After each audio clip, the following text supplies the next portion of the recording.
امریکی صدر ایران کے ساتھ ڈیل ہونے پر اسلام آباد آنے کے لیے تیار۔ ڈونلڈ ٹرمپ نے کہا معاہدے پر اسلام آباد میں دستخط ہوئے تو شرکت کر سکتا ہوں، ایران جنگ جلد ختم ہو جائے گی۔ تہران سے جنگ نہیں چاہتا تھا، جوہری پروگرام کی وجہ سے لڑائی کرنا پڑی۔ ایران ڈیل چاہتا ہے، ہم معاہدے کے قریب ہیں، اسی ہفتے کے آخر میں مذاکرات ہو سکتے ہیں۔ ایران پہلے جن باتوں پر تیار نہیں تھا اب تیار ہے، وہ ایٹمی ہتھیار حاصل نہ کرنے پر رضامند ہے۔ ڈیل نہ ہوئی تو دوبارہ جنگ شروع ہو جائے گی۔ امریکہ کے پاس دنیا کی بہترین فوج ہے، اسی وجہ سے ایران میں جو چاہا حاصل کیا۔ ایران مضبوط ملک ہے، ایرانی اچھے فائٹر ہیں، ان کی نیوی ختم کر دی، جہاز ڈبو دیے۔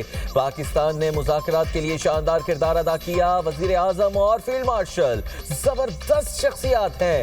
صدر ٹرمپ نے جنگ بندی کے لیے پاکستان کی کاوشوں کو سراہا۔ فیلڈ مارشل سید عاصم منیر کی تہران میں ایرانی قیادت سے اہم ملاقاتیں۔ فیلڈ مارشل سید عاصم منیر کی ایرانی صدر مسعود پزشکیان سے ملاقات۔ ایرانی میڈیا کے مطابق وزیر داخلہ محسن نقوی اور ایرانی وزیر خارجہ عباس عراقچی کی بھی ملاقات میں شرکت۔ ایرانی صدر کا پاکستان کے مؤثر اور ذمہ دارانہ کردار پر خراج تحسین۔ فیلڈ مارشل کا ایرانی فوج کے خاتم الانبیاء ہیڈ کوارٹرز کا دورہ، کمانڈر میجر جنرل علی عبدالحی سے ملاقات کی۔ دو طرفہ امور اور باہمی دلچسپی کے معاملات پر بات چیت۔ فیلڈ مارشل سید عاصم منیر ایرانی پارلیمنٹ کے اسپیکر باقر غالیباف سے بھی ملے، اہم علاقائی امور پر تبادلہ خیال بھی کیا۔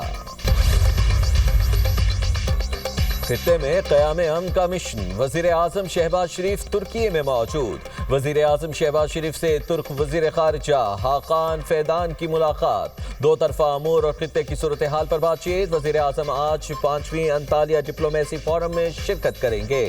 پاکستان کا نقطہ نظر پیش کرنے کے لیے لیڈرز پینل میں شرکت کریں گے۔ وزیر اعظم کی ترک صدر رجب طیب اردوان اور دیگر اہم عالمی رہنماؤں سے ملاقاتیں بھی متوقع ہے۔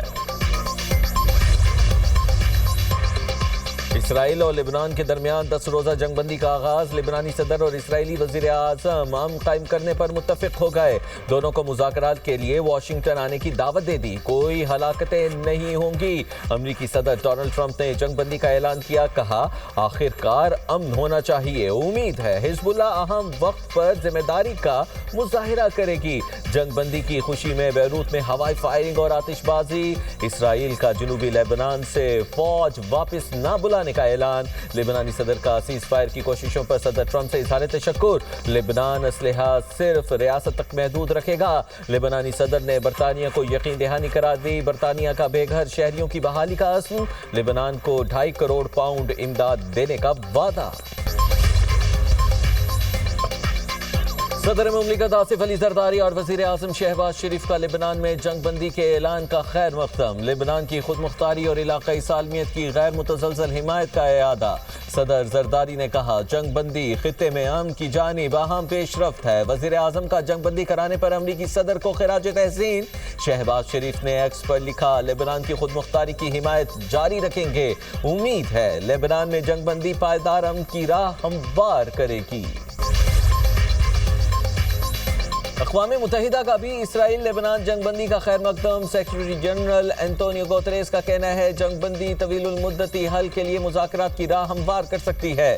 فریقین جنگ بندی کا مکمل احترام کریں، بین الاقوامی قوانین پر عمل درآمد یقینی بنایا جائے۔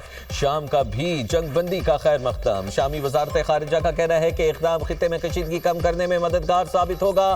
لبنان کی خود مختاری اور علاقائی سالمیت کا تحفظ یقینی بنایا جائے۔ یورپی کونسل کے صدر انتونیو کوسٹا کی جنگ بندی اقدام کی تعریف، کہا یورپی یونین لبنان کی حمایت جاری رکھے گی۔ لبنان میں امن کی بحالی کے لیے حکومتی اداروں کو مضبوط بنانا ہوگا۔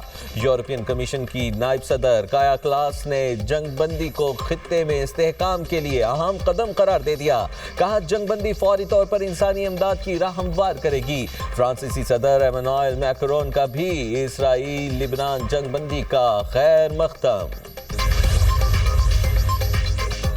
امریکی ناکابندی کے باوجود پاکستانی پرچم بردار آئل ٹینکر نے آبنائے ہرمز عبور کر لی۔ بلومبرگ کے مطابق امریکی ناکابندی کے بعد خام تیل کے ساتھ آبنائے ہرمز سے نکلنے والا یہ پہلا جہاز ہے۔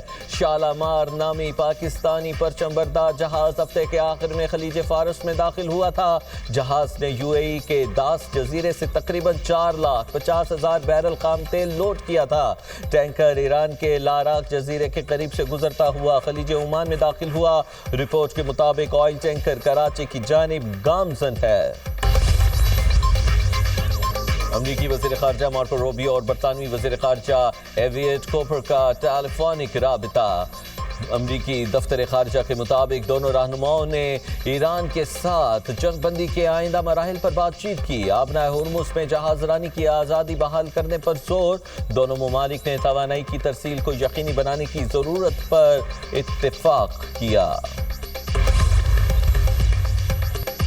جنوبی کوریا دنیا میں امن کے لیے پاکستانی کوششوں کا معترف۔ نائب وزیر اعظم اسحاق ڈار کی جنوبی کوریا کے اسٹریٹجی اور انٹیلیجنس کے نائب وزیر جیانگ سے ملاقات ہوئی۔ ترجمان دفتر خارجہ کے مطابق ترکی میں انطالیہ ڈپلومیسی فورم کے موقع پر ملاقات ہوئی۔ خطے کی صورتحال اور باہمی مفاد کے امور زیر غور آئے۔ کورین وزیر نے خطے اور دنیا میں امن کے لیے پاکستان کی کاوشوں کو سراہا۔ اسحاق ڈار کی شمالی قبرص کے وزیر خارجہ سے ملاقات۔ دونوں رہنماؤں کا قریبی رابطہ برقرار رکھنے پر اتفاق۔ تعلیم اور پاکستانی کمیونٹی کی فلاح و بہبود پر تعاون بڑھانے کا عزم۔ وفاقی وزیر داخلہ محسن نقوی کی ایرانی ہم منصب سکندر مومنی سے ملاقات۔ خطے کی تازہ ترین صورتحال پر تفصیلی تبادلہ خیال۔ ایرانی وزیر داخلہ نے جنگ بندی اور مصالحتی کردار پر پاکستان کی تاریخ ساز کاوشوں کو سراہا۔ کہا ایران پاکستان کا مخلصانہ اور مثبت کردار ہمیشہ یاد رکھے گا۔ محسن نقوی نے کہا پاکستان خطے میں پائیدار امن اور استحکام چاہتا ہے۔ مشرق وسطی تنازع کے دیرپا حل کے لیے مخلصانہ کاوشیں کی جا رہی ہیں۔ جنگ کسی مسئلے کا حل نہیں، ڈائیلاگ میں ہی تنازعات کا حل ہے۔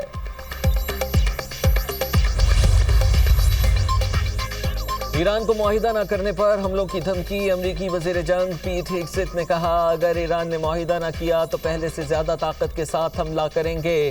چاہتے ہیں ایران سمجھداری کا مظاہرہ کرے۔ معلوم ہے ایران کون سے فوجی اثاثے کہاں منتقل کر رہا ہے۔ تہران دعویٰ کرتا ہے آبنائے ہرمز اس کے کنٹرول میں ہے۔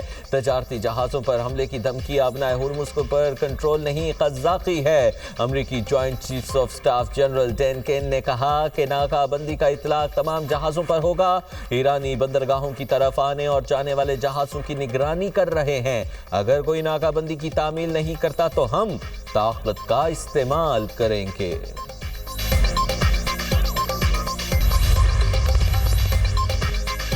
گوگل پنجاب میں 1 لاکھ سے زائد طلباء کو گوگل سرٹیفکیشن کورسز مفت کرائے گا۔ وزیر اعلیٰ پنجاب مریم نواز کی زیر صدارت اجلاس۔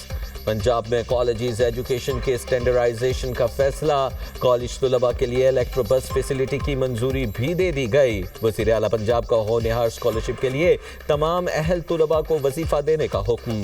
پنجاب کے تمام کامرس کالجز کا یونیورسٹیوں سے الحاق کا فیصلہ۔ مریم نواز کی سرگودا سمیت دیگر اسکولوں میں بہتری کے لیے جنگی بنیادوں پر کام کرنے کی ہدایات۔ پنجاب کے 166 سرکاری کالجز میں نئی اور جدید ترین آئی ٹی لیبز بنانے کی منظوری۔ وزیر اعلیٰ کی مائنورٹی طلباء کو مساوی بنیادوں پر اوپن میرٹ پر لیپ ٹاپ دینے کی ہدایت۔